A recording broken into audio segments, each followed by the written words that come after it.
Bien-aimés dans le Seigneur, je vous salue au nom de Jésus. Merci parce que vous êtes nombreux à nous suivre.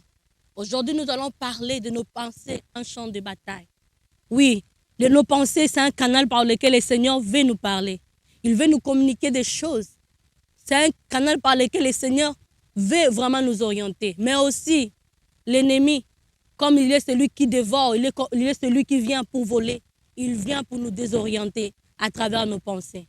C'est ce que nous allons essayer un peu de parler dans notre série d'aujourd'hui. Alors, ne quittez pas. On se retrouve à tout à l'heure.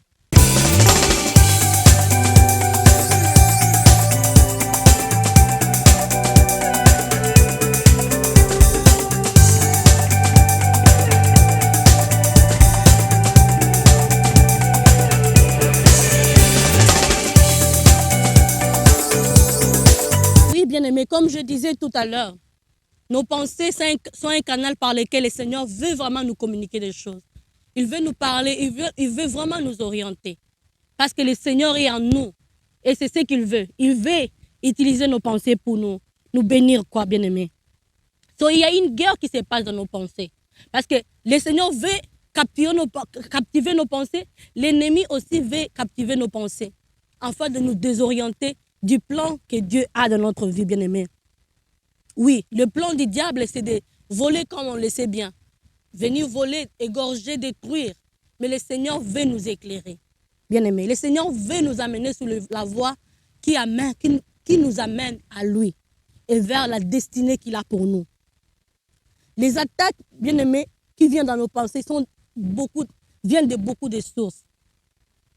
Même, il y a une étude médicale qui a dit, qui a vraiment montré que l'origine de beaucoup de maladies, bien-aimés, commence d'abord par les pensées. Beaucoup de maladies commencent par les pensées. Il y a beaucoup de gens qui se sont retrouvés un jour en train de se suicider. Ça a commencé par une petite pensée, bien-aimée, que tu n'es pas jolie, tu n'es pas belle, regarde-toi, tu es moins que rien.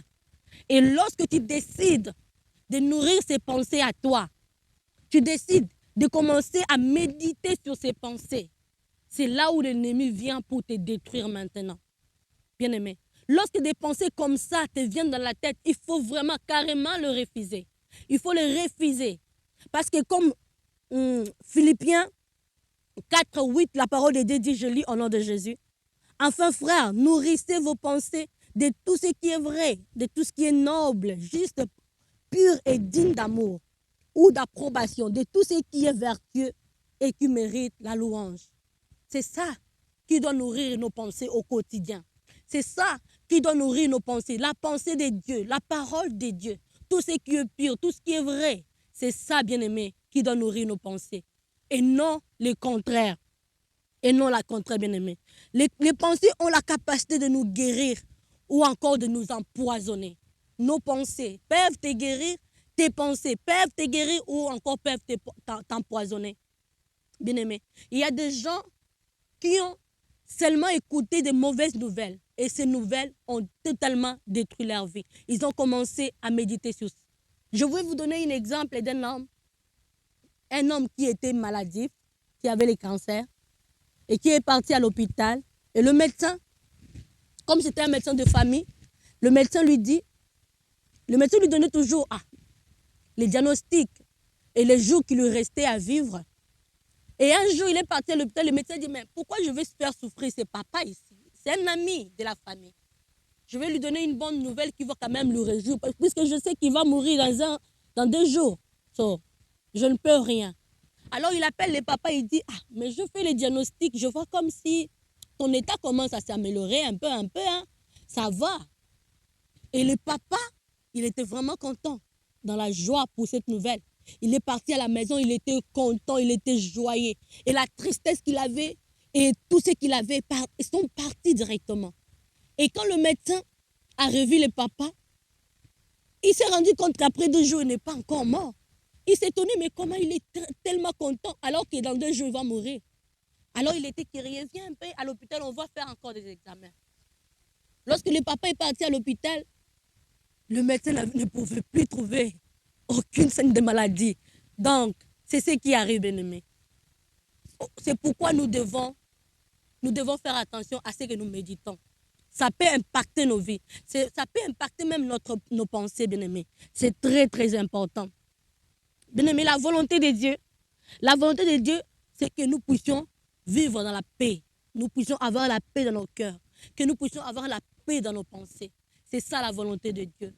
Que nous ne puissions pas avoir des pensées suicidaires. Que nous ne puissions pas avoir des pensées qui nous amènent à faire du mal. Non.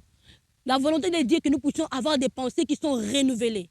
Des pensées qui sont saines. Des pensées qui l'honorent. Et non des pensées qui honorent l'ennemi. C'est pourquoi je t'encourage, bien-aimé. Lorsqu'il y a une pensée qui frappe à ta porte, parce que l'ennemi vient toujours en frappant dans la porte pour venir voir, pour venir tenter. Mais c'est lorsque toi tu acceptes la tentation, c'est là où ça devient un péché, bien-aimé. Il y a beaucoup de gens, seulement par leur pensée, ils sont en train de pécher, pas possible. Seulement par leur pensée. So, quand tu vois des pensées comme ça, tu vas t'élever avec Philippiens 4:8. Non, non.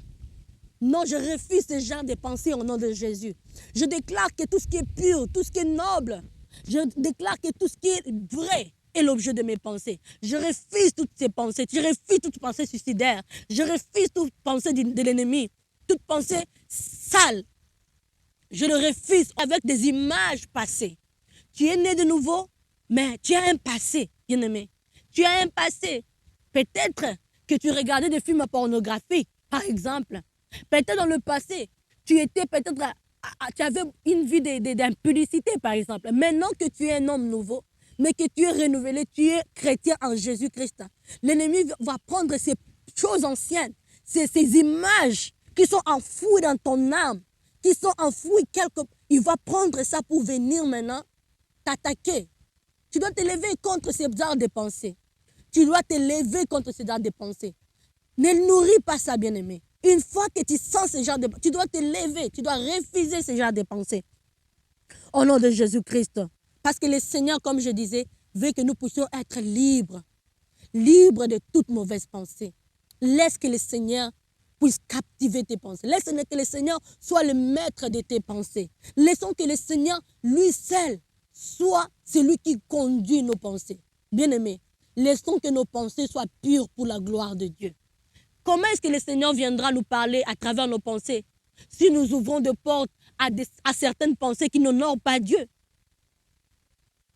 Comment est-ce que nous marcherons dans l'amour si dans nos pensées, il n'y a que ces pensées-là celui-ci m'a fait ça, celui-ci m'a fait ça. Un jour, bien-aimé, ça c'est mon propre témoignage, je me suis retrouvée, il y a une petite confrontation qui s'est faite avec une amie et je me suis assise à la maison, je me suis retrouvée moi-même en train de penser des choses et je sursaute directement. Le Saint-Esprit, c'est comme si le Saint-Esprit m'a vraiment tapé à l'épaule.